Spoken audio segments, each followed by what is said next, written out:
माननीय सभासदों, माननीय अध्यक्ष जी,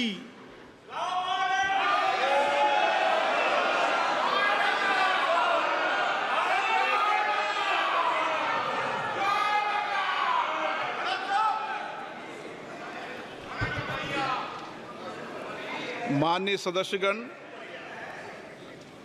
मुझे अपनी ओर से तथा सदन के माननीय सदस्यों की ओर से अंतर संसदीय संघ आईपीयू की प्रेसिडेंट और तंजानिया संयुक्त गणराज्य की नेशनल असेंबली की अध्यक्ष माननीय डॉक्टर तुलिया एक्सन का स्वागत करते हुए अत्यंत प्रसन्नता हो रही है। वे हमारी सम्मानित अतिथि के रूप में भारत की आधिकारिक यात्रा पर आई है। यह हमारे लिए खुशी की बात है कि डॉक्टर एक्सन बजट सत्र को देखने के लिए यहाँ उपस्थित है। माननीय डॉक्टर तुलिया एक्सन शुक्रवार दिनांक 19 जुलाई 2024 को भारत पहुंची। उन्होंने 21 जुलाई 2024 को आगरा का भ्रमण किया और इस समय वह विशेष बॉक्स में आसीन है।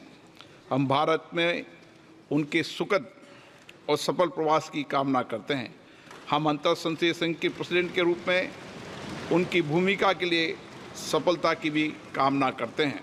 उनके माध्यम से हम तंजानिया गणराज्य की संसद के सदस्यों, तंजानिया की सरकार तथा वहाँ की मित्र जनता को बधाई और शुभकामनाएं देते हैं। माननीय सदस्यगण, जैसा कि आपको समाचार भाग 2 के माध्यम से पहले ही सूचित किया जा चुका है कि माननीय वित्त मंत्री जी के बजट भाषण की प्रतियां हार्ड कॉपी के रूप में उपलब्ध कराई जाएगी।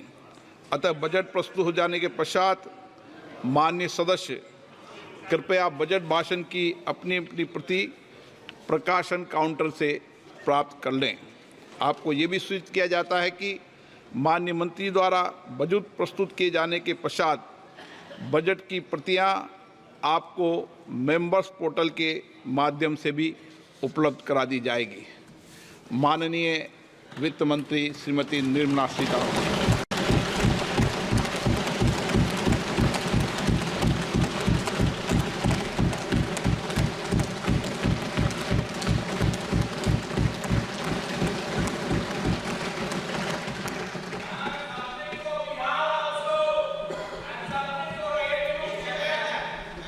Honorable Speaker, I present the budget for 24-25. Introduction. The people of India have reposed their faith in the government led by Honorable Prime Minister Shri Narendra Modi and re-elected it for a historic third term under his leadership.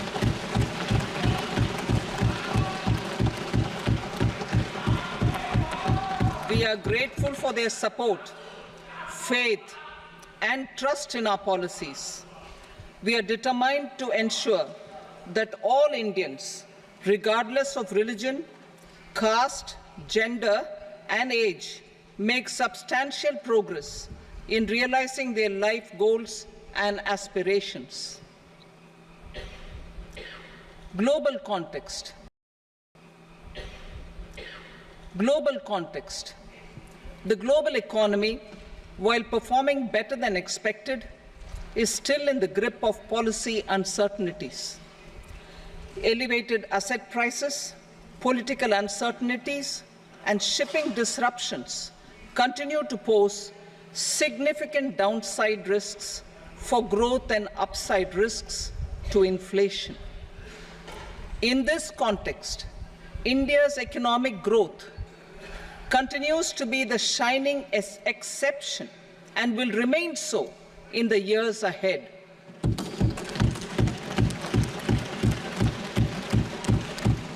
India's inflation continues to be low, stable, and moving towards the 4% target. Core inflation, that is non-food and non-fuel, currently is 3.1%. Steps are being taken to ensure supplies of perishable goods reach markets adequately. Interim budget. As mentioned in the interim budget, we need to focus on 4 major castes, namely the Garib, Mahilaye, Yuva, and Annadata, the poor, women, youth, and the farmer. For Annadata, we announced higher minimum support prices a month ago for all major crops, delivering on the promise of at least a 50% margin over costs. Pradhan Mantri Garib Kalyan Anna Yojana was extended for 5 years, benefiting more than 80 crore people. Administrative actions for approval and implementation of various schemes announced in the interim budget are well underway. The required allocations have been made. Budget theme. Turning attention to the full year and beyond in this budget, we particularly focus on employment, skilling, MSMEs, and the middle class. I am happy to announce the Prime Minister's package of 5 schemes and initiatives to facilitate employment, skilling, and other opportunities for 4.1 crore youth over a 5-year period, with a central outlay of 2 lakh crore rupees. I will speak about them shortly, while more details may be seen in the annexure. This year, I've made a provision of 1.48 lakh rupees, 1.48 lakh crore rupees for education, employment, and skilling. Budget priorities. The people have given a unique opportunity to our government to take the country on the path of strong development and an all-round prosperity.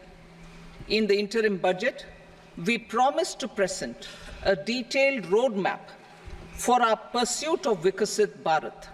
In line with the strategy set out in the interim budget, this budget envisages sustained efforts on the following 9 priorities for generating ample opportunities for all. Number 1, productivity and resilience in agriculture. Number 2, employment and skilling. Number 3, inclusive human resource development and social justice. 4, manufacturing and services. 5, urban development. 6, energy security. 7, infrastructure. 8, innovation, research and development. And 9, next generation reforms. Subsequent budgets will build on these and add more priorities and actions. A more detailed formulation will be carried out as part of the economic policy framework, about which I will speak later in this speech. This budget details some of the specific actions to be initiated in the current year towards fulfillment of these priorities, with potential for transformative changes. The budget also covers some of the previously made announcements with intent to strengthen them and step up their implementation for expediting our journey towards the goal of Vikasit Bharat. Priority 1, productivity and resilience in agriculture. Transforming agricultural research. Our government will undertake a comprehensive review of the agricultural research setup to bring the focus on raising productivity and developing climate-resilient varieties. Funding will be provided in challenge mode, including to the private sector. Domain experts, both from the government and outside, will oversee the conduct of such research. Release of new varieties. New 109 high-yielding and climate-resilient varieties of 32 field and horticultural crops will be released for cultivation by farmers. Natural farming.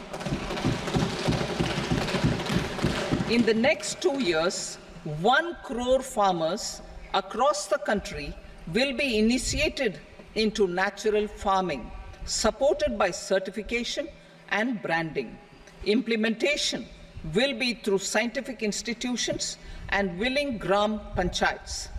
10,000 need-based bio-input resource centers will be established. Missions for pulses and oilseeds. For achieving self-sufficiency in pulses and oilseeds, we will strengthen their production, storage, and marketing. As announced in the interim budget, a strategy is being put in place to achieve Atmanirbharta for oilseeds such as mustard, groundnut, sesame, soybean, and sunflower. Vegetable production and supply chains. Large-scale clusters for vegetable production will be developed closer to major consumption centers. We will promote farmer-producer organizations, cooperatives, and startups for vegetable supply chains, including for collection and storage and marketing. Digital public infrastructure for agriculture. Buoyed by the success of the pilot project, our government, in partnership with the states, will facilitate the implementation of the digital public infrastructure in agriculture for coverage of farmers and their lands in 3 years. During this year, digital crop survey for Kharif using the DPI will be taken up in 400 districts. The details of 6 crore farmers and their lands will be brought into the farmer and land registries. Further, the issuance of Jan Samarth-based Kisan credit cards will be enabled in 5 states. Shrimp production and export. Financial support for setting up a network of nucleus breeding centers for shrimp brood stocks will be provided. Financing for shrimp farming, processing, and export will be facilitated through NABARD. National cooperation policy. Our government will bring out a national cooperation policy for systematic, orderly, and all-round development of the cooperative sector, fast-tracking growth of rural economy and generation of employment opportunities on a large scale will be the policy goal.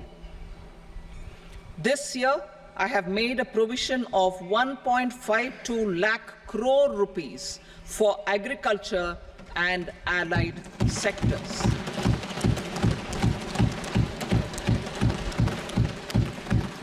Priority 2, employment and skilling. Employment-linked incentive. Our government will implement following 3 schemes for employment-linked incentive as part of the Prime Minister's package. These will be based on enrollment in the EPFO and focus on recognition of first-time employees and support to employees and employers. Scheme A, first-timers. This scheme will provide 1 month wage to all persons newly entering the workforce in all formal sectors.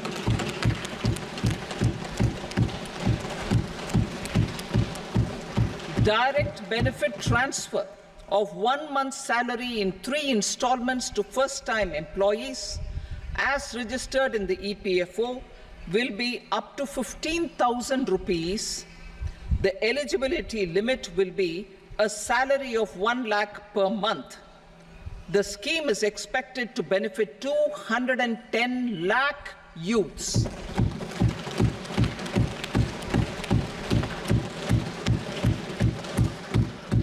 Scheme B, job creation in manufacturing. This scheme will incentivize additional employment in the manufacturing sector linked to the employment of first-time employees. An incentive will be provided at specified scale directly both to the employee and the employer with respect to the EPFO contribution in the first 4 years of employment. The scheme is expected to benefit 30 lakh youth entering employment and their employers.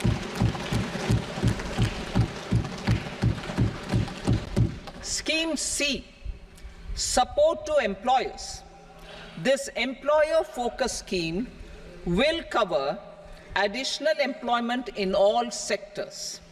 All additional employment within a salary of 1 lakh rupee per month will be counted. The government will reimburse to employers up to 3,000 rupees per month for 2 years towards the EPFO contribution for each additional employee. The scheme is expected to incentivize additional employment of 50 lakh persons.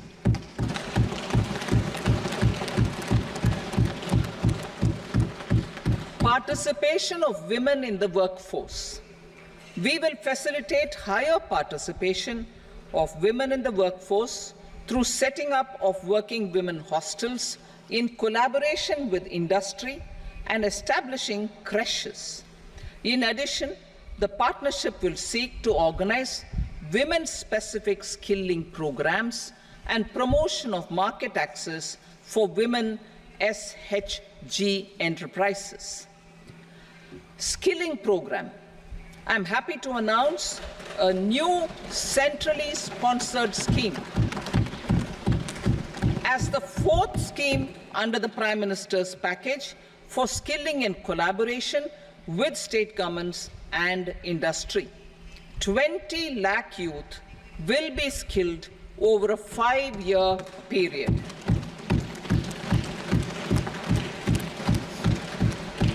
$1,000 industrial training institutes will be upgraded in hub and spoke arrangements with outcome orientation.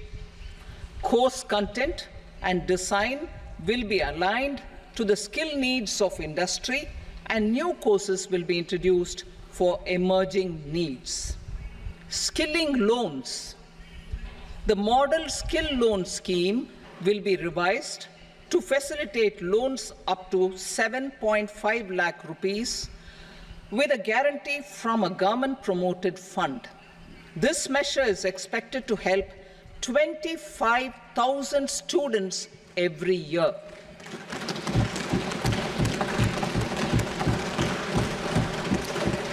Education loans.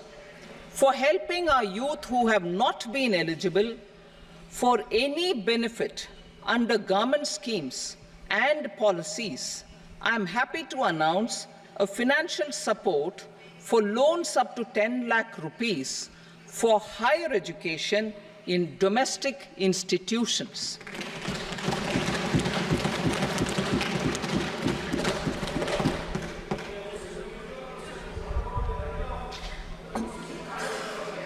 E-vouchers for this purpose. E-vouchers for this purpose will be given directly to 1 lakh students every year for annual interest subvention of 3% of the loan amount. Priority 3, inclusive human resource development and social justice. Saturation approach. Our government is committed to all-round, all-pervasive and all-inclusive development of people, particularly farmers, youth, women, and the poor. For achieving social justice comprehensively, the saturation approach of covering all eligible people through various programs, including those for education and health, will be adopted to empower them by improving their capabilities. Implementation of schemes meant for supporting economic activities by craftsmen, artisans, self-help groups, scheduled caste, scheduled tribe, and women entrepreneurs and street vendors such as the PM Vishwakarma, PM Swanidhi, National Livelihood Missions, and Stand Up India will be stepped up. Purvodaya. The states in the eastern part of the country are rich in endowments and have strong cultural traditions. We will formulate a plan, Purvodaya, for the all-round development of the eastern region of the country, covering Bihar, Jharkhand, West Bengal, Odisha, and Andhra Pradesh. This will cover human resource development, infrastructure, and generation of economic opportunities to make the region an engine to attain Vikasit Bharat. On the Amritsar-Kolkata Industrial Corridor, we will support development of an industrial node at Gaya. This corridor will catalyze industrial development of the eastern region. The industrial node at Gaya will also be a good model for developing our ancient centers of cultural importance into future centers of modern economy. This model shall showcase Vikas B, Virasat B in our growth trajectory. We will also support development of road connectivity projects, namely 1. Patna-Purnia Expressway, 2. Buxar-Bhagalpur Expressway, 3. Bodh Gaya, Rajgir, Vaishali and Darbhanga spurs, and 4. Additional 2-lane bridge over River Ganga at Buxar at a total cost of 26,000 crore rupees.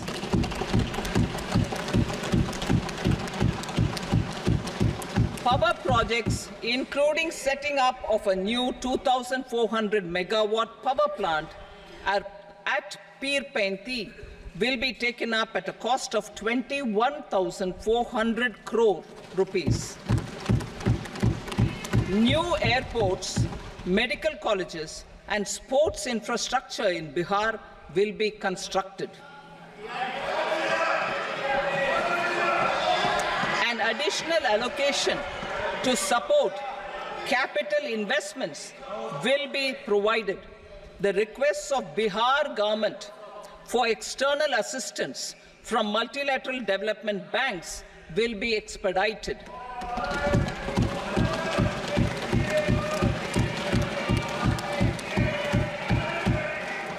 Andhra Pradesh Reorganization Act.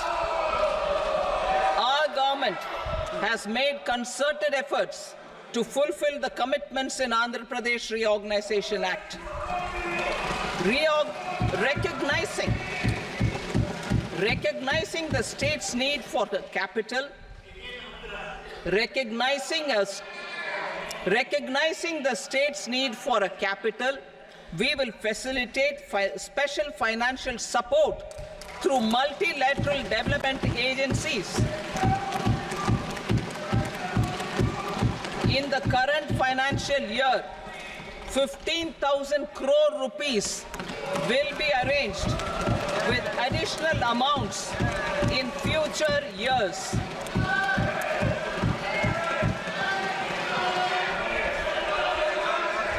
Our government is fully committed to financing and early completion of the Polavaram irrigation project, which is the lifeline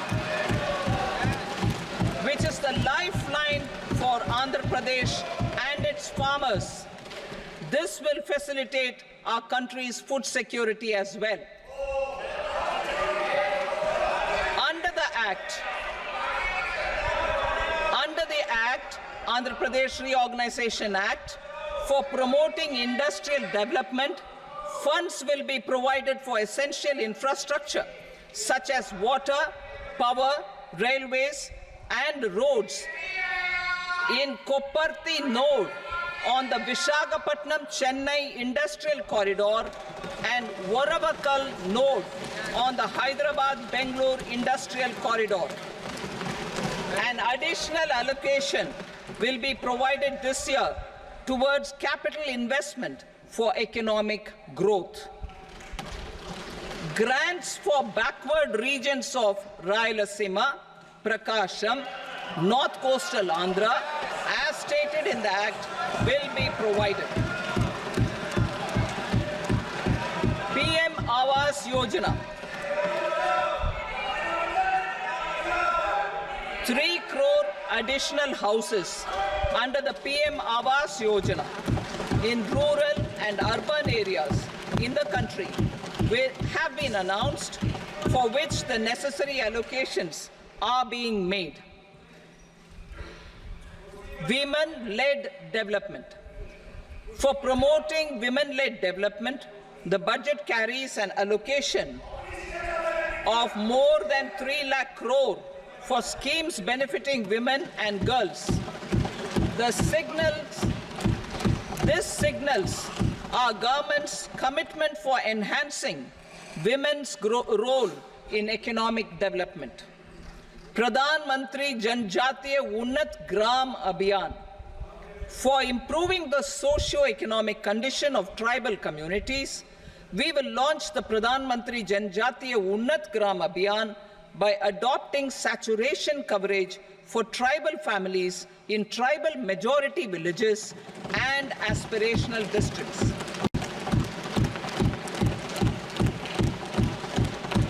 This will cover 63,000 villages, benefiting 5 crore tribal people.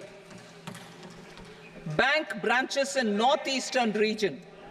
More than 100 branches of India Post Payment Bank will be set up in the northeast region to expand the banking services. This year, I have made a provision of 2.66 lakh crore rupees for rural development, including rural infrastructure. Priority 4, manufacturing and services, support for promotion of MSMEs. This budget provides special attention to MSMEs and manufacturing, particularly labor-intensive manufacturing. We have formulated a package covering financing, regulatory changes, and technology support for MSMEs to help them grow and also compete globally, as mentioned in the interim budget sector. For facilitating term party guarantee, a credit guarantee scheme will be introduced. The scheme will operate on pooling of credit risks of such MSMEs. A separately constituted self-financing guarantee fund will provide to each applicant guarantee cover up to 100 crore rupees, while the loan amount may be larger. The borrower will have to provide an upfront guarantee fee and an annual guarantee fee on the reducing loan balance. New assessment model for MSME credit.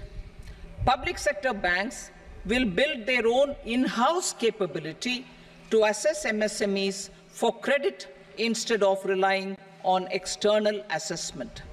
They will also take a lead in developing or getting developed a new credit assessment model based on the scoring of digital footprints of the MSMEs in the economy.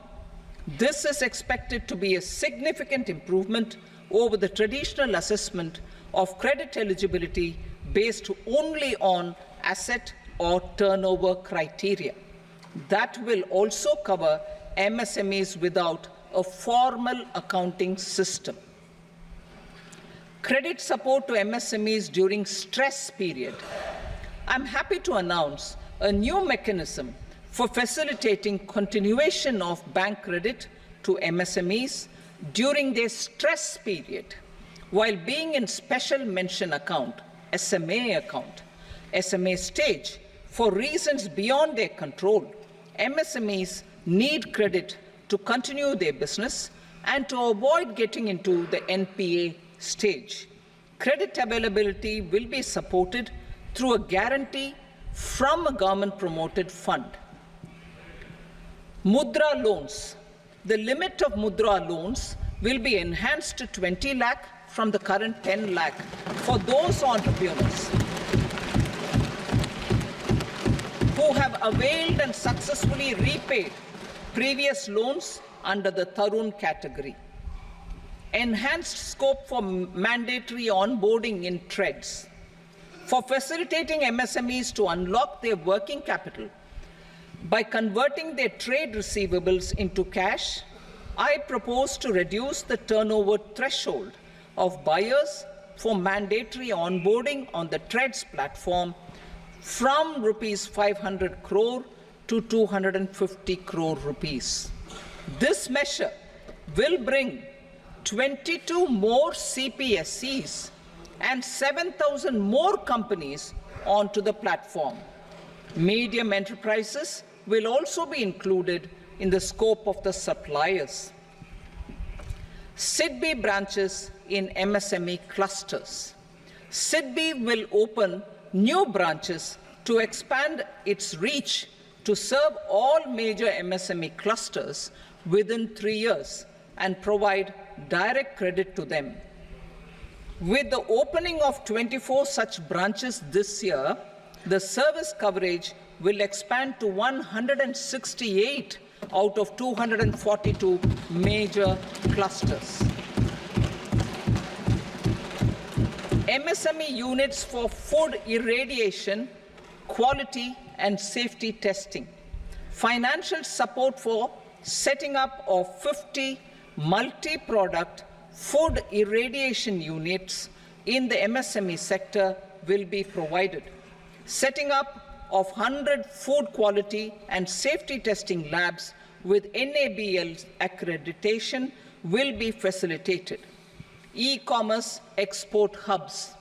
To enable MSMEs and traditional artisans to sell their products in international markets, e-commerce export hubs will be set up in public-private partnership mode. These hubs, under a seamless regulatory and logistic framework, will facilitate trade and export-related services under one roof. Measures for promotion of manufacturing and services. Internship in top companies. As the fifth scheme under Prime Minister's package, our government will launch a comprehensive scheme for providing internship opportunities in 500 top companies to 1 crore youth in 5 years. They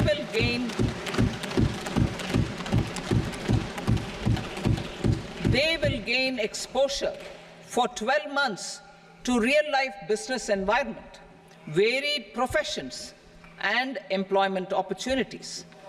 An internship allowance of 5,000 per month, 5,000 rupees per month, along with a one-time assistance of 6,000 rupees will be provided.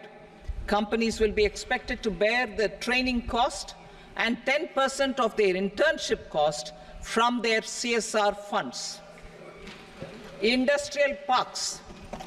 Our government will facilitate development of investment-ready, plug-and-play industrial parks with complete infrastructure in or near 100 cities in partnership with the states and private sector by better using town planning schemes.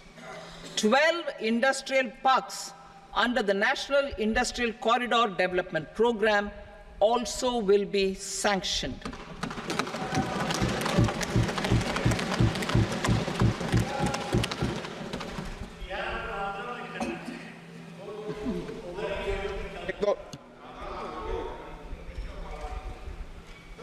Veggie paper, no. Please, बैठिए.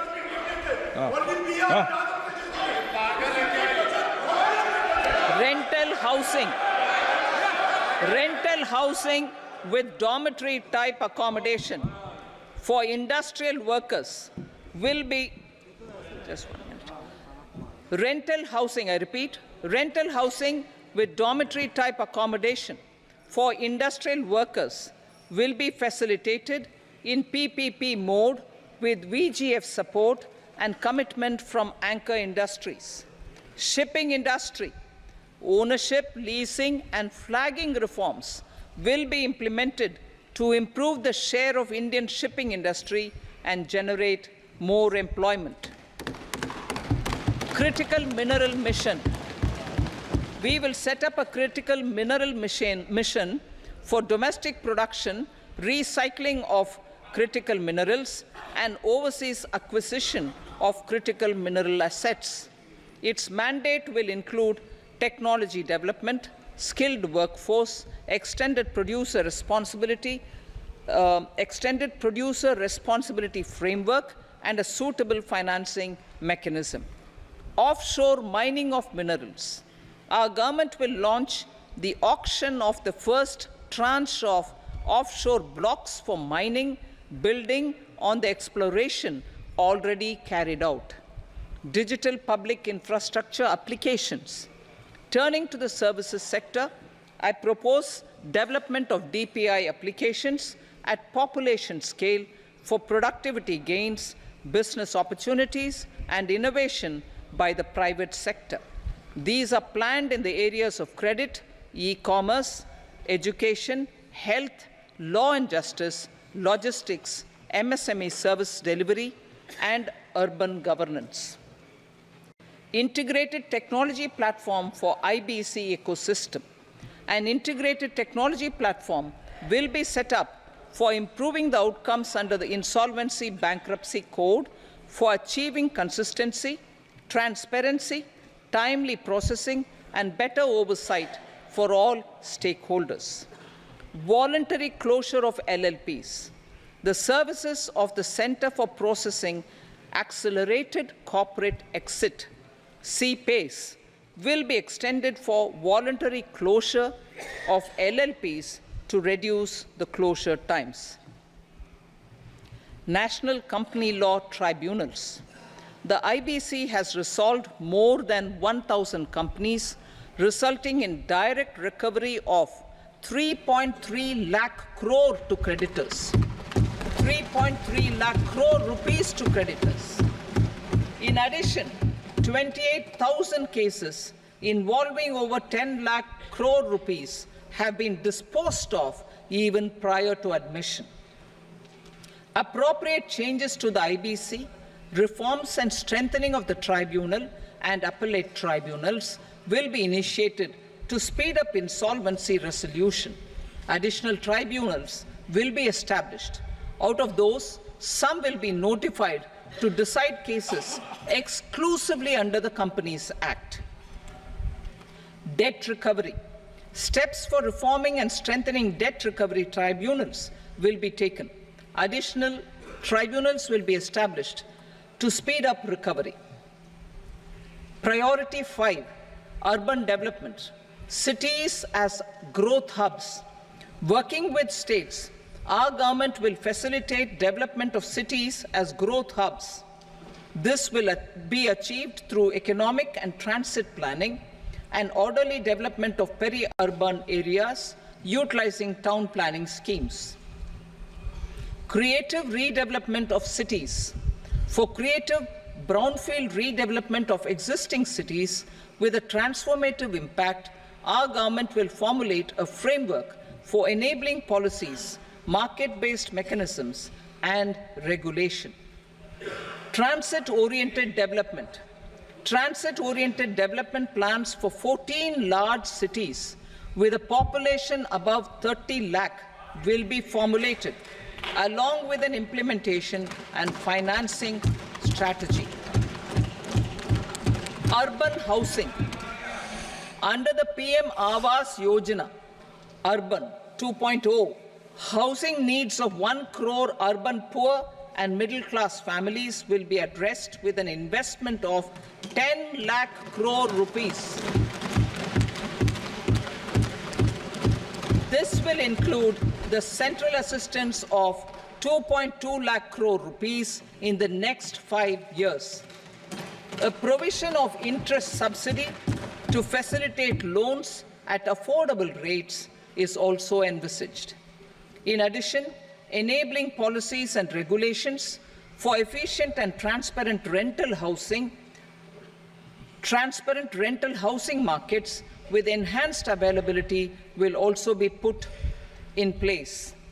Water supply and sanitation.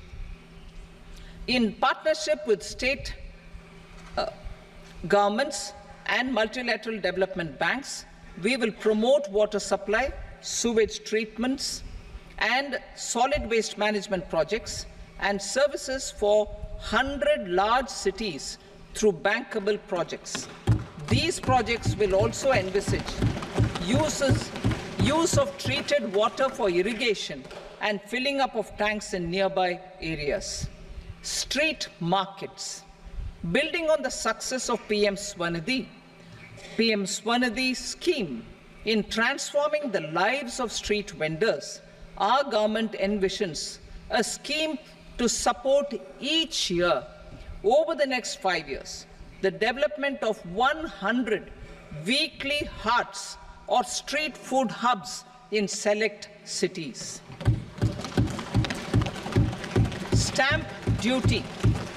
We will encourage states which continue to charge high stamp duty to moderate the rates for all and also consider further lowering duties for properties purchased by women. This reform will be made an essential component of urban development schemes. Priority 6, energy security, energy transition. In the interim budget, I had announced our strategy to sustain high and more resource-efficient economic growth, along with the energy security in terms of availability, accessibility, and affordability. We will bring out a policy document on appropriate energy transition pathways that balances the imperatives of employment, growth, and environmental sustainability. PM Surya Ghar Muft Bijli Yojana. PM Surya Ghar Muft Bijli Yojana. In line with the announcement in the interim budget,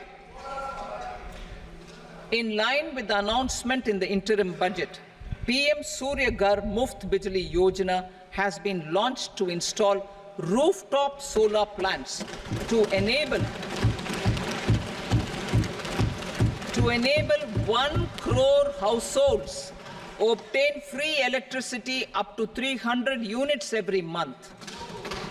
The scheme has generated remarkable response with more than 1.28 crore registrations and 14 lakh applications, and we will further encourage it. Pumped storage policy.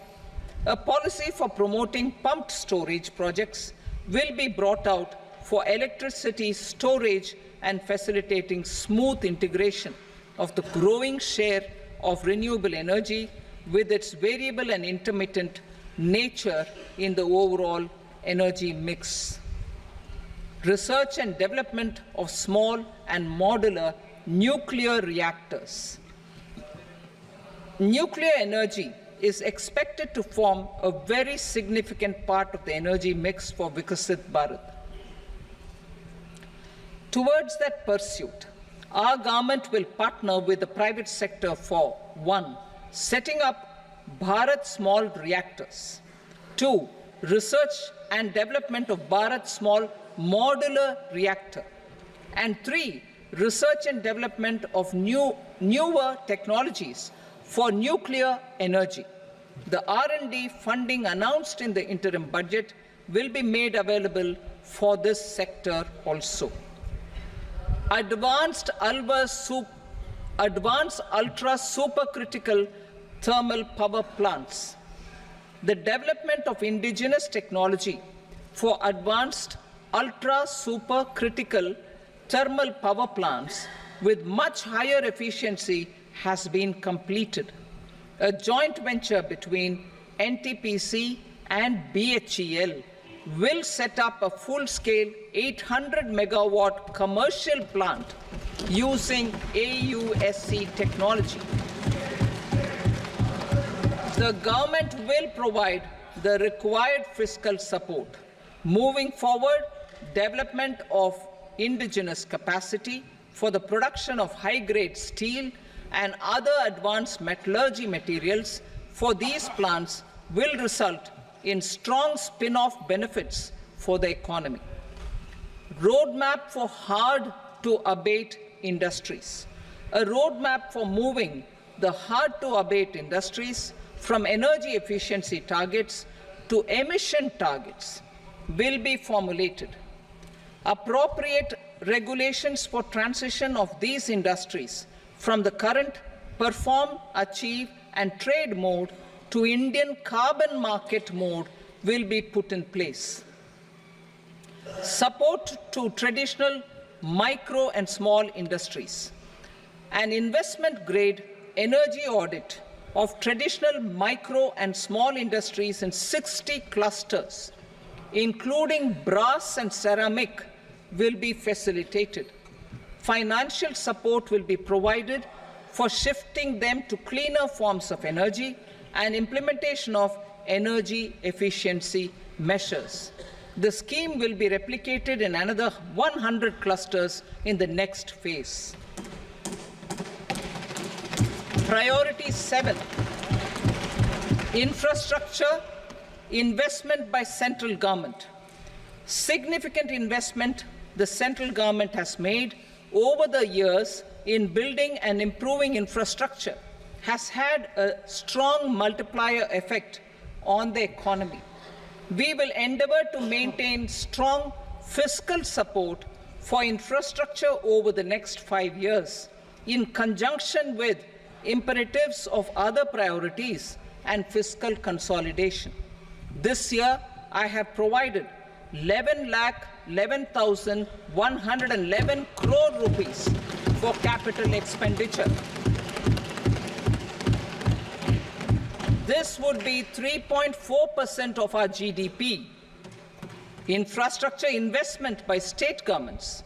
We will encourage states to provide support of similar scale for infrastructure, subject to their development priorities. A provision of 1.5 lakh crore rupees for long-term interest-free loans have been made this year also to support the states in their resource allocation. Private investment in infrastructure. Investment in infrastructure by private sector will be promoted through viability gap funding and enabling policies and regulations. A market-based financing framework will be brought out. Pradhan Mantri Gram Sadak Yojana, Phase 4 of the PMGSY will be launched to provide all-weather connectivity to 25,000 rural habitations, which have become eligible in view of their population increase. Irrigation and flood mitigation. Bihar has frequently suffered from floods, many of them originating outside the country.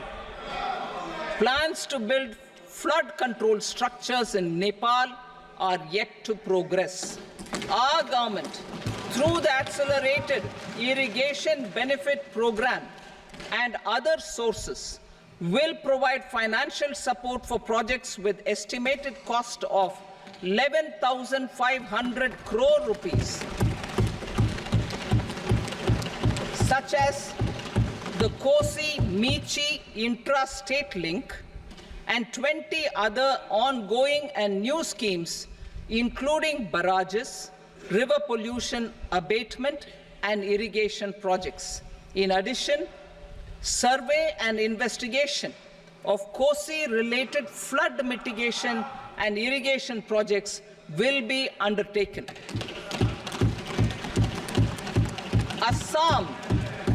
Assam grapples with floods every year by the Brahmaputra River and its tributaries originating outside India.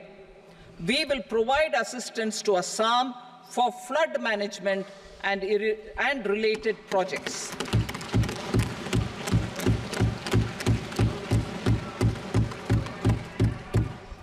Himachal Pradesh suffered extensive losses due to floods last year. Our government will provide assistance to the state for reconstruction and rehabilitation through multilateral development assistance.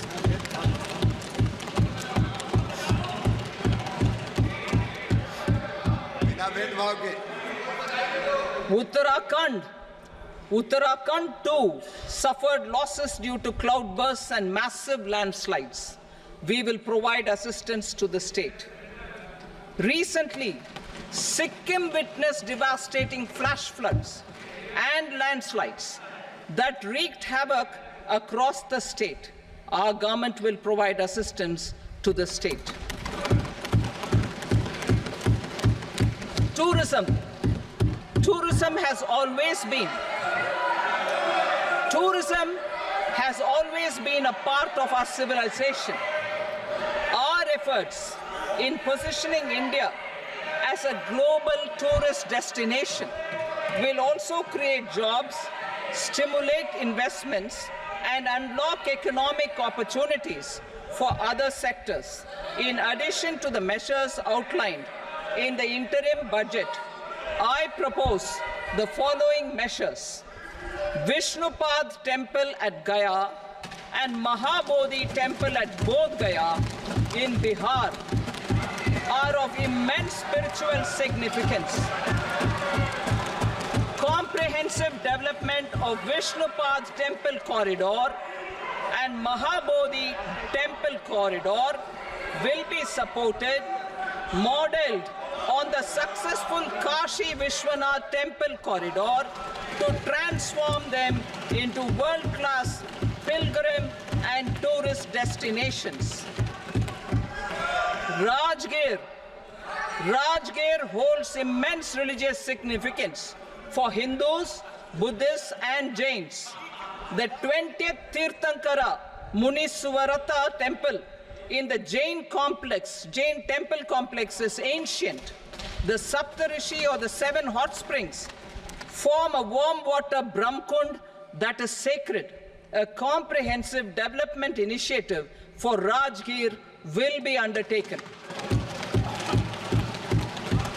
Our government will support the development of Nalanda as a tourist center, besides reviving Nalanda University to its glorious stature. Odisha's scenic beauty, temples, monuments, craftsmanship, wildlife sanctuaries, natural landscapes, and pristine beaches make it an ultimate tourism destination. Our government will provide assistance for their development to Odisha as well. Priority 8, innovation, research and development. We will operationalize the Anusandhan National Research Fund for basic research and prototype development.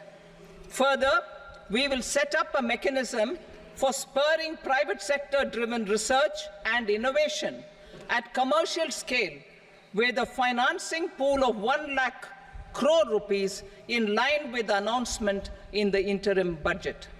Space economy. With our continued emphasis on expanding the space economy by 5 times in the next 10 years, a venture capital fund of 1,000 crore rupees will be set up. Priority 9, next generation reforms. Economic policy framework.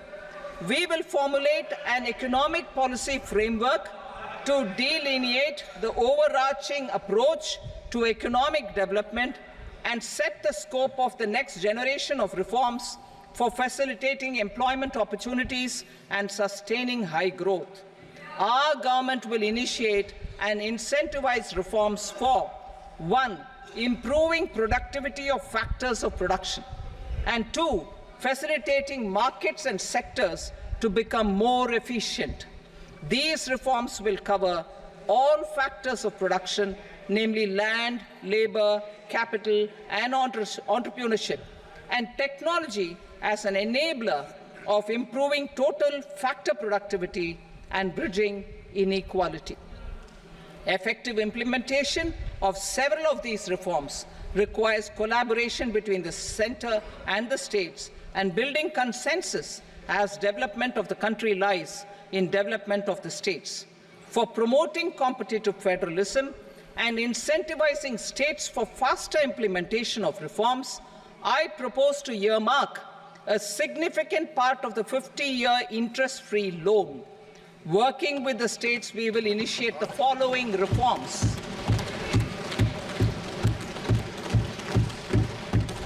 Land-related reforms and actions, both in the rural and urban areas, will cover land administration, will cover 1. Land administration, planning and management, and 2. Urban planning usage and building bylaws. These will be incentivized for completion within the next 3 years through appropriate fiscal support. Rural land-related actions. Rural land-related actions will include 1. Assignment of unique land parcel identification number, UL PIN, or Bhu Aadhaar for all lands. 2. Digitization of cadastral maps. 3. Survey of subdivisions, survey of map subdivisions as per current ownership. 4. Establishment of land registry. And 5.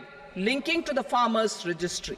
These actions will also facilitate credit flow and other agricultural services. Urban land-related actions. Land records in urban areas will be digitized with GIS mapping. An IT-based system for property record administration, updating, and tax administration will be established. These will also facilitate improving the financial position of urban local bodies. Labor-related reforms. Services to labor. Our government will facilitate the provision of a wide array of services to labor, including those for employment and skilling. A comprehensive integration of eShREE portal with other portals will facilitate such one-stop solution. Open architecture databases for the rapidly changing labor market, skill requirements, and available job roles, and a mechanism to connect job aspirants with potential employers and skill providers will be covered in these services. Shram Suvidha and Samadhan portal. Shram Suvidha and Samadhan portal will be revamped to enhance ease of compliance for industry and trade. Capital and entrepreneurship-related reforms, financial sector vision and strategy. For meeting financing needs of the economy, our government will bring out a financial sector vision and strategy document to prepare the sector in terms of size, capacity, and skills. This will set the agenda for the next 5 years and guide the work of the government, regulators, financial institutions, and market participants. Taxonomy for climate finance. We will develop taxonomy for climate finance for enhancing the availability of capital for climate adaptation and mitigation. This will support achievement of the country's climate commitments and green transition. Variable capital company structure. We will seek the required legislative approval for providing an efficient and flexible mode for financing leasing of aircrafts and ships and pooled funds of private equity through a variable company structure. Foreign direct investments and overseas investment. The rules and regulations for foreign direct investment and overseas investments will be simplified to 1. Facilitate foreign direct investments, 2. 2, nudge prioritization. And 3, promote opportunities for using Indian rupee as a currency for overseas investment. NPS Vatsalya. NPS Vatsalya, a plan for contribution by parents and guardians for minors, will be started. On attaining the age of majority, the plan can be converted seamlessly into a normal NPS account. Use of technology. We have successfully used technology for improving productivity and bridging inequality in our economy during the past 10 years. Public investment statistics for improving data governance, collection, processing and management of data and statistics, different sectoral databases, including those established under the Digital India Mission, will be utilized with active use of technology tools. New pension scheme. The committee to review the NPS has made considerable progress in its work. I'm happy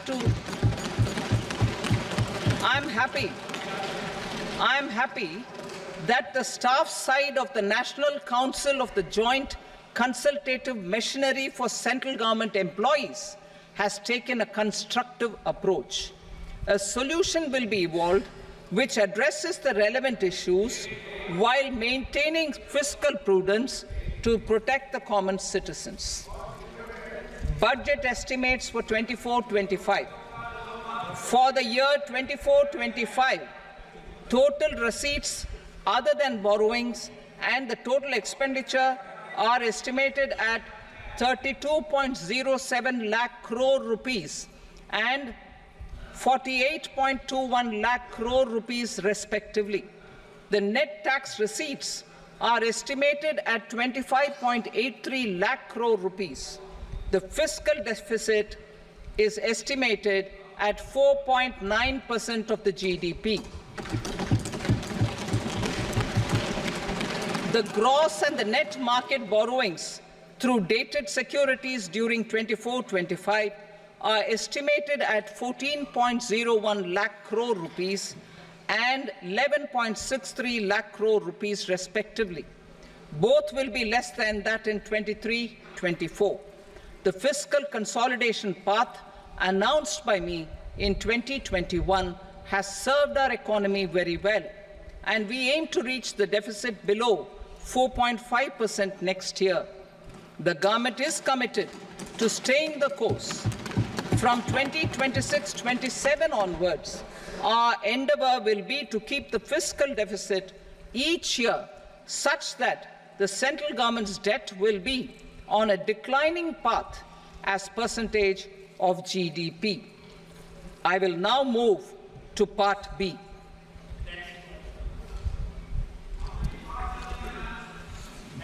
Indirect taxes. Sir, I start with GST. It has decreased tax incidence on the common man, reduced compliance burden and logistics cost for trade and industry, and enhanced revenues of the central and the state governments. It is a success of vast proportions. To multiply the benefits of GST, we will strive to further simplify and rationalize the tax structure and endeavor to expand it to the remaining sectors. My proposals for customs duties intend to support domestic manufacturing, deepen local value addition, promote export competitiveness, and simplify taxation while keeping the interest of the general public and consumers surmount. In Budget 22-23, we reduced the number of customs duty rates. I propose to undertake a comprehensive review of the rate structure over the next 6 months to rationalize and simplify it for ease of trade, removal of duty inversion, and reduction of disputes.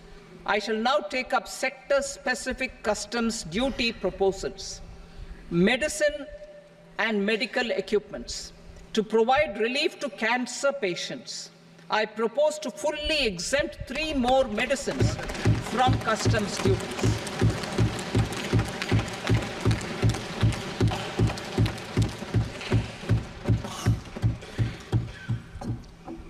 I also propose changes in the BCD on X-ray tubes and flat panel detectors for use in medical X-ray machines under the phased manufacturing program so as to synchronize them with the domestic capacity addition.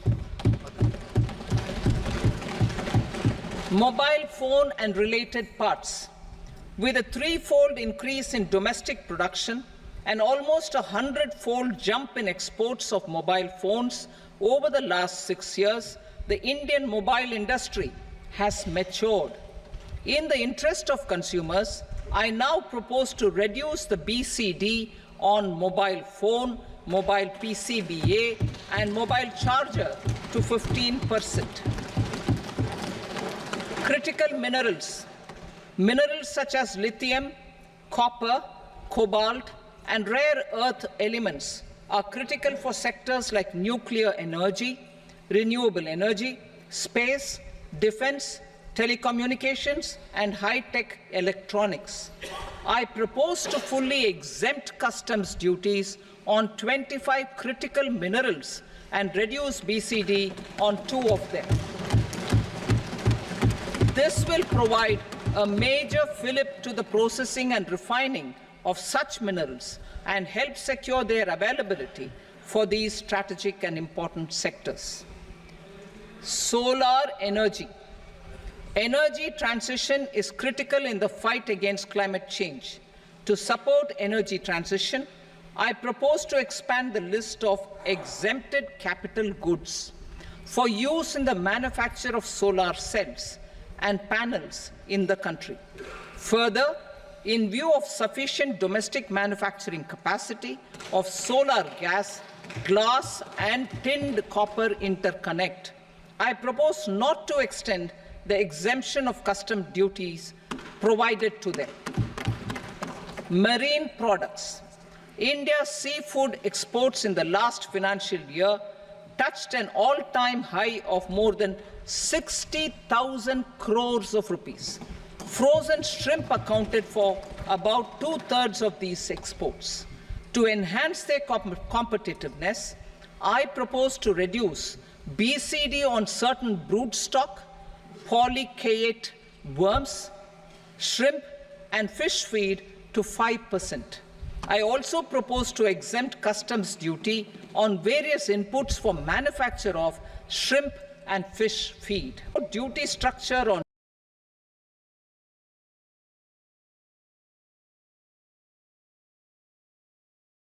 raw hides, skin, and leather is proposed to be simplified and rationalized. Precious metals.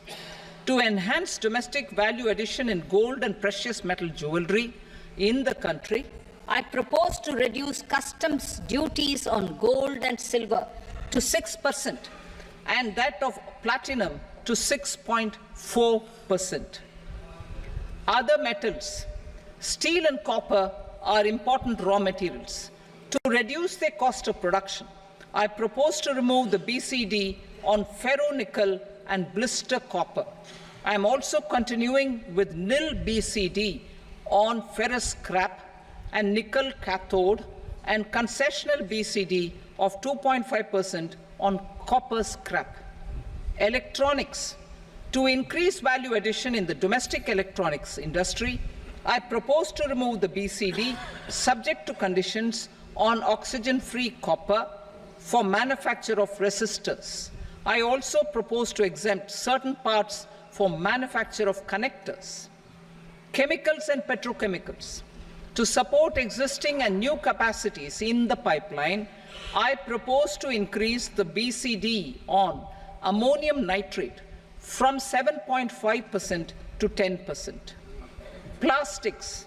PVC flex banners are non-biodegradable and hazardous for environment and health.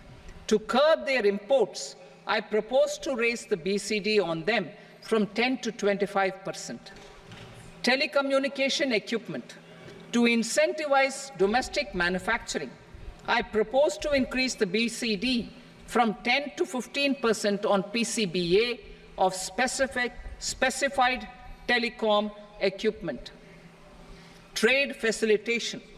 To promote domestic aviation and boat and ship MRO, I propose to extend the period for export of goods imported for repairs from 6 months to 1 year. I'll read that again. To promote domestic aviation and boat and ship maintenance, repair and operations, I propose to extend the period for export of goods imported for repairs from 6 months to 1 year. In the same vein, I propose to extend the time limit for re-import of goods for repairs under warranty from 3 to 5 years. I now move to direct taxes. We will continue our efforts to simplify taxes, improve taxpayer services, provide tax certainty, and reduce litigation while enhancing revenues for funding the development and welfare schemes of the government. It has been our endeavor to simplify taxation. We have taken a number of measures in the last few years, including introduction of simplified tax regimes without exemptions and deductions for corporate tax and for personal income tax. This has been appreciated by taxpayers. 58% of corporate tax came from the simplified tax regime in the financial year 22-23. Similarly, as per data available till now, for the last fiscal, more than 2/3 have availed the new personal income tax regime. Comprehensive review of the Income Tax Act. I am now announcing a comprehensive review of the Income Tax Act 1961. The purpose is to make the Act concise, lucid, easy to read and understand.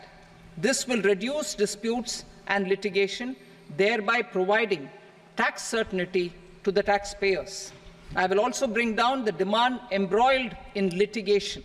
It is proposed to be completed in 6 months. A beginning is being made in the Finance Bill by simplifying the tax regime for charities, tedious rate structures, provisions of reassessment and such provisions, and capital gains taxation. Simplification for charities and tedious. Two tax exemption regimes. The two tax exemption regimes for charities are proposed to be merged into one. The 5% tedious rate on many payments is being merged into the 2% tedious rate, and the 20% tedious rate on repurchase of units by mutual funds or UTI is being withdrawn. Tedious rate on e-commerce operators is proposed to be reduced from 1 to 0.1%.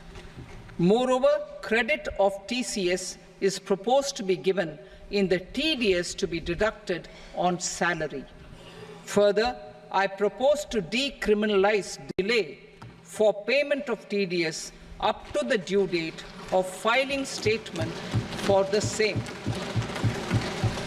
I also plan to provide a standard operating procedure for TDS defaults and simplify and rationalize the compounding guidelines for such defaults. Simplification of reassessment.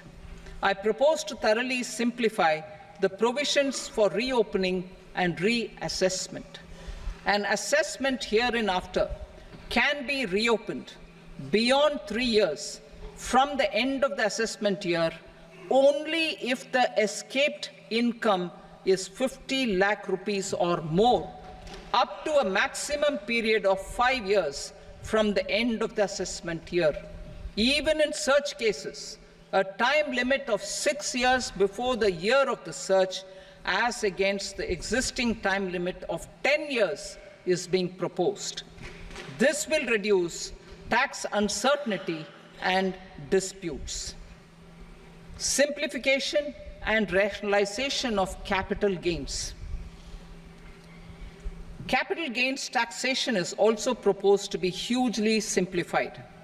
Short-term gains on certain financial assets shall henceforth attract a tax rate of 20%, while that on all other financial assets and all non-financial assets shall continue to attract the applicable tax rate. Long-term gains on all financial and non-financial assets, on the other hand, will attract a tax rate of 12.5%. For the benefit of the lower and the middle income classes, I propose to increase the limit of exemption of capital gains on certain financial assets to 1.25 lakh rupees per year. Listed financial assets held for more than a year will be classified as long-term, while unlisted financial assets and all non-financial assets will have to be held for at least 2 years to be classified as long-term. Unlisted bonds and debentures, debt mutual funds, and market-linked debentures, irrespective of holding period, however, will attract tax on capital gains at applicable rates. Taxpayer services. All the major taxpayer services under GST and most services under customs and income tax have been digitalized. All remaining services of customs and income tax, including rectification and order giving effect to appellate orders, shall be digitalized and made paperless over the next 2 years. Litigation and appeals. While our concerted efforts to reduce pendency of appeals at various appellate fora are beginning to show good results, it will continue to engage our highest attention. To dispose of the backlog of first appeals, I plan to deploy more officers to hear and decide such appeals, especially those with large tax effect. For resolution of certain income tax disputes pending in appeal, I am also proposing Vivad Se Vishwas Scheme 2024. Further, I propose to increase monetary limits for filing appeals related to direct taxes, excise, and service tax in the tax tribunals, high courts, and Supreme Court to 60 lakh rupees, 2 crore rupees, and 5 crore respectively, with a view to reduce litigation and provide certainty in international taxation. We will expand the scope of safe harbor rules and make them more attractive. We will also streamline the transfer pricing assessment procedure. Employment and investment.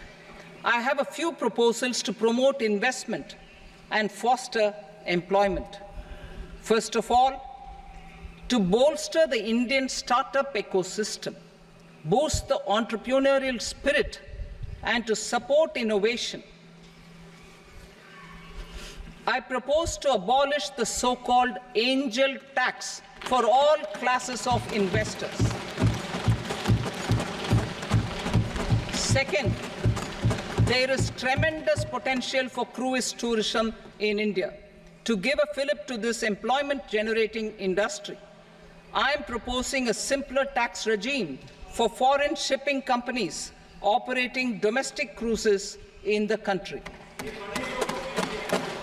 Third, India is a world leader in the diamond cutting and polishing industry, which employs a large number of skilled workers. To further promote the development of this sector, we would provide for safe harbor rates for foreign mining companies selling raw diamonds in the country. Fourth, to attract foreign capital for our development needs, I propose to reduce the corporate tax rate on foreign companies from 40 to 35%. Deepening the tax base. I have a couple of proposals for deepening the tax base. First, security transaction tax on futures and options of securities is proposed to be increased to 0.02% and 0.1% respectively. Second, for reasons of equity, I propose to tax income received on buyback of shares in the hands of recipients. Other proposals: to improve social security benefits, deduction of expenditure by employers towards NPS is proposed to be increased from 10 to 14% of the employee's salary. Similarly, deduction of this expenditure up to 14% of salary from the income of employees in private sector, public sector banks and undertakings opting for the new tax regime is proposed to be provided.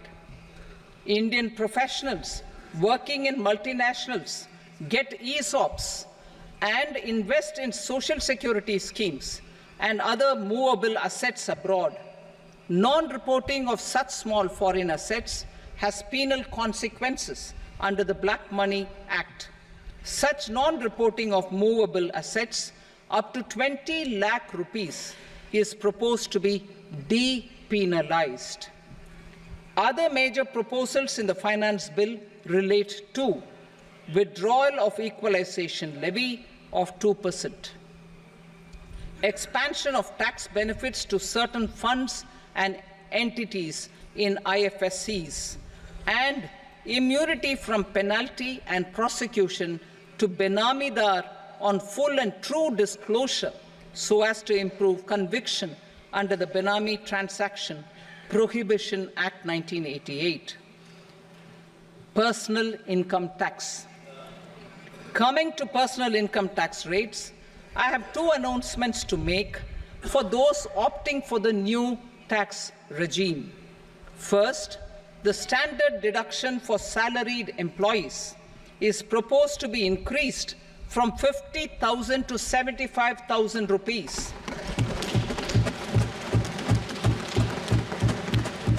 Similarly, deduction on family pension for pensioners is proposed to be enhanced from 15,000 to 25,000 rupees. This will provide relief to about 4 crore salaried. In the new tax regime, the tax rate structure is proposed to be revised as follows: 0 to 3 lakh rupees, nil; 3 to 7 lakh rupees, 5%; 7 to 10 lakh rupees, 10%; 10 to 12 lakh rupees, 15%; 12 to 15 lakh rupees, 20%; and above 15 lakh rupees, 30%. As a result of these changes, a salaried employee in the new tax regime stands to save up to 17,500 rupees in income tax.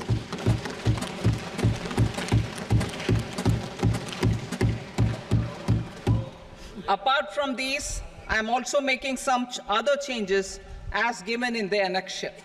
As a result of these proposals, revenue of about 37,000 crore, that is 29,000 crore in direct taxes and 8,000 crore in indirect taxes, will be foregone, while revenue of about 30,000 crore rupees will be additionally mobilized.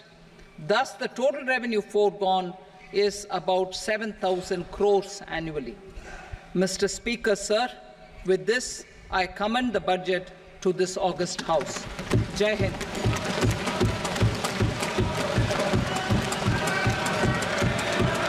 Item number 2. Item number 2.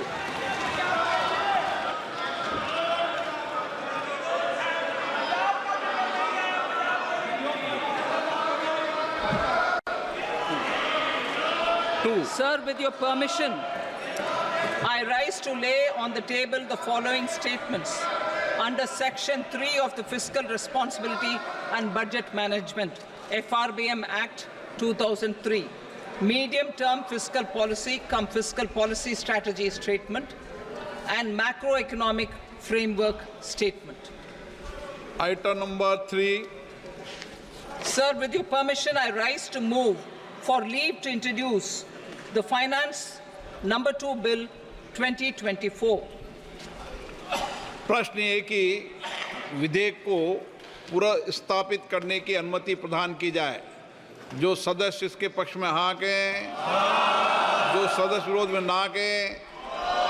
मेरे विचार में निर्णय हाँ वालों के पक्ष में अनुमति प्रदान की जाती है। माननीय मंत्री जी, अब विधेयक पुनर्स्थापित करें। Sir, I introduce the bill. Item number 4, The Union Territory of Jammu and Kashmir budget. Sir, I rise to present a statement, Hindi and English versions, of the estimated receipts and expenditure of the Union Territory of Jammu Kashmir for the year 24-25. सभा की कार्रवाई कल बुधवार दिनांक 24 जुलाई 2024 को प्राप्त 11 बजे तक के लिए स्थगित की जाती है।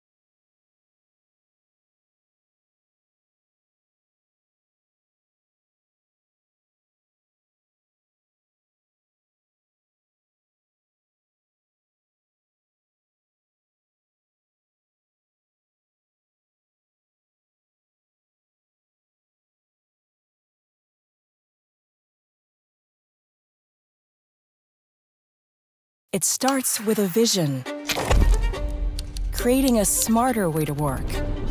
Our journey has led us here, to an intelligent, ultra-light, highly secure PC that anticipates and adapts to your needs, balancing power and performance for cloud-based AI workloads. Work without interruptions. Spend more time on what matters most. Ready for a more impactful way to work?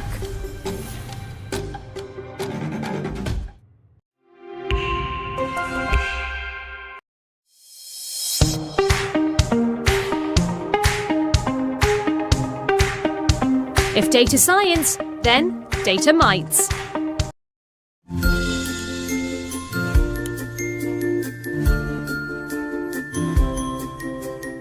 Everything nowadays is moved to the cloud, running on the cloud, or is stored in the cloud. Hence, the demand for certified cloud practitioners is increasing across all sectors of the economy, and it has now become an essential skill that you need to make it in the web development industry. Hi all, I welcome you to this EduReka session, which will serve as a roadmap to the AWS Cloud Practitioner certification. The main objective here is to be able to prove that you can work with cloud computing and with AWS. So you're going to have a lot more job opportunities available to you. So before we begin, let's address a few questions that you all might have about the CCP or the Certified Cloud Practitioner to determine whether it's the right certification for you. So the CCP is all about the foundational knowledge, and what that means is that it can show stakeholders that you know your way around the AWS console. You know the general offerings from AWS, and it's like a light version of the Solutions Architect Associate, which is another certification offered by AWS. But CCP has some very unique offerings which no other certification on AWS platform have, which is that it has a strong focus on billing and business-centric concepts. And that is why it makes a lot of sense why a lot of people who try to obtain the CCP are in sales or management, because it's going to give them the knowledge to help inform stakeholders and business leaders the reasons as to why they should use AWS. So the next thing that probably might confuse a few people is that why should they get this certification? Firstly, it's one of the easiest AWS certifications out there. So if not anything, it should definitely give you a confidence boost. It basically adds to your certification count superficially if that's something your companies care about, and that is why you don't see a lot of developers doing this certification. The second thing is it gets you familiar with your test and its environment. Now, if you're somebody that aspires to take the Solutions Architect Associate exam, you wouldn't want that to be your first exam because it could prove to be pretty hard in an unfamiliar environment. But like we discussed before, this is a way simpler exam to approach.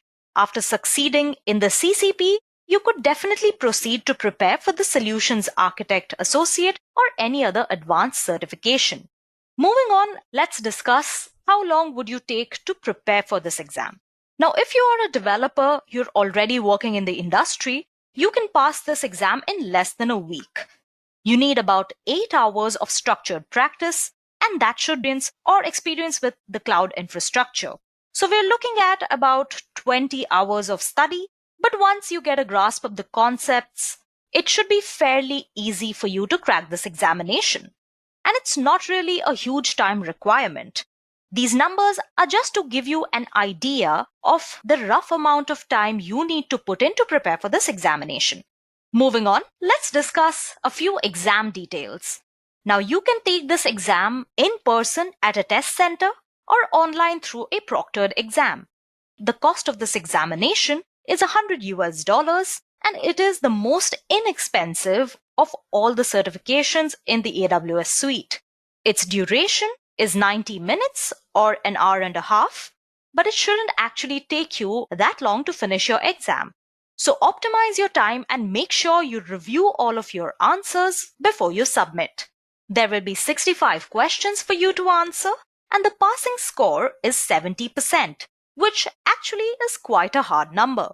And once you get certified, the certificate is valid for 3 years. So that's quite a long time. So there you go. Hopefully, this answers all the questions that you have had about the Certified Cloud Practitioner. With that, let's move on to the outline of this session.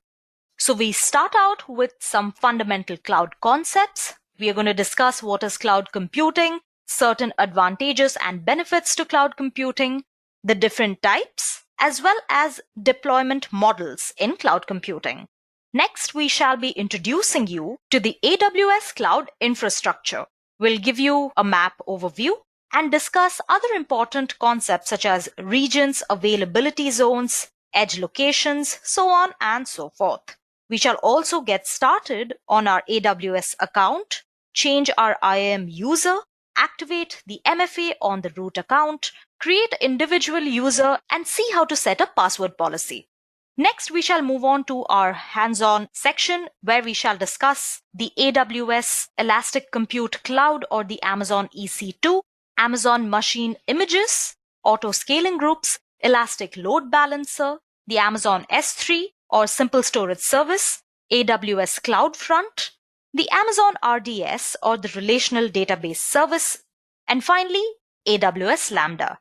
Then we shall have a technology overview where we shall discuss AWS networking, database services, provisioning services, computing services, storage services, business-centric services, as well as logging services. And finally, we shall talk about billing and pricing in AWS, where we shall discuss the various pricing models, the AWS Marketplace, and the AWS Pricing Calculator. With that, I come to the end of our agenda for today. Kindly take up this time to subscribe to us and don't forget to hit that bell icon to never miss an update from the Edureka YouTube channel. Also, for different tools and technologies under AWS, don't forget to check out our AWS certification training, the link to which will be given in the description box below. So without much ado, let's get started.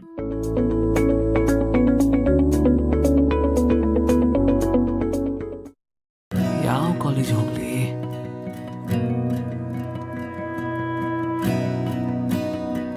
ನಾವು ನಿನಗಾಗಿ ಏನೇ ಆಯ್ಕೆ ಮಾಡಿದಾಗ ಪೂರ್ಣ ಮನಸ್ಸಿಟ್ಟು ಆಯ್ಕೆ ಮಾಡಿದ್ದೇವೆ.